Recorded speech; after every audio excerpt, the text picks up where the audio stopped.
एक महिला रानी 8 साल बाद अपने पूर्व प्रेमी राहुल से दोबारा मिलती है, लेकिन उसने कभी सोचा भी नहीं था कि राहुल किसी और लड़की को साथ लेकर उसके क्लिनिक में इलाज के लिए आएगा। दोनों ने बड़ी ही समझदारी से एक दूसरे को अनजान समझने का नाटक किया। लेकिन जब रानी ने देखा कि राहुल उस लड़की के साथ कितनी नजदीकी और अपनापन दिखा रहा है, तो उसके दिल में अनजाने में एक हल्की सी टीस उठी। आखिरकार राहुल की यह नरमी और प्यार कभी सिर्फ उसी के लिए हुआ करते थे। रानी यह नहीं देख पाई कि राहुल की नजरें क्लिनिक में कदम रखते ही एक पल के लिए भी उससे नहीं हटी थीं। कॉलेज के दिनों में दोनों एक दूसरे से बेहद प्यार करते थे। राहुल को रानी से पहली नजर में ही प्यार हो गया था। वे कॉलेज के सबसे चर्चित और प्यारे कपल माने जाते थे। लेकिन ग्रेजुएशन के बाद एक दिन अचानक रानी ने कहा, अच्छी तरह सोच लो, मैं आज रात ही जा रही हूँ, मैं पीछे मुड़कर नहीं देखूंगी, मेरी बात मान लेना ही बेहतर होगा। और इसी तरह उनका रिश्ता टूट गया। जो बात राहुल नहीं जानता था वह यह थी कि उसकी माँ को रानी का पारिवारिक हालात बिल्कुल पसंद नहीं था। उसने चुपचाप रानी से मुलाकात की और उसे मजबूर किया कि वह राहुल से ब्रेकअप कर ले।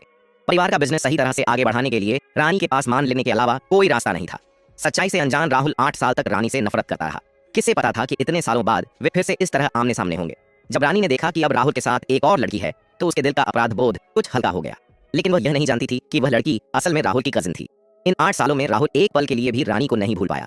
उसे लगा था कि यह मुलाकात जिंदगी की भीड़ में बस एक छोटा सा इत्तेफाक होगी।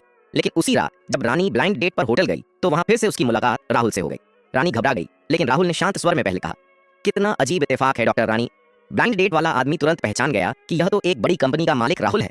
वह घबरा कर झुक गया और चापलूसी करने लगा। उसकी यह हरकत रानी को बिल्कुल पसंद नहीं आई। जब राहुल ने रानी को किसी और आदमी के साथ देखा, तो उसका अब तक शांत दिल बेचैन हो उठा। वह रानी को नीचा दिखाना चाहता था। उसने वेटर को बुलाकर लाखों रुपए की बेहद महंगी शराब मंगवा ली।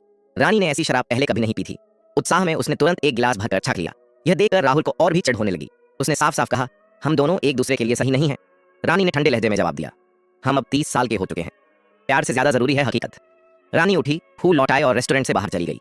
लेकिन वह आदमी उसका पीछा करने लगा और जबरदस्ती उसे घर छोड़ने की जिद करने लगा। नशे में उसने हद पार कर दी। रानी ने सख्ती से कहा, शराब पीकर हाथ लगाने की हिम्मत मत करो, तुम गलत समझ रही हो। तभी राहुल सामने आया।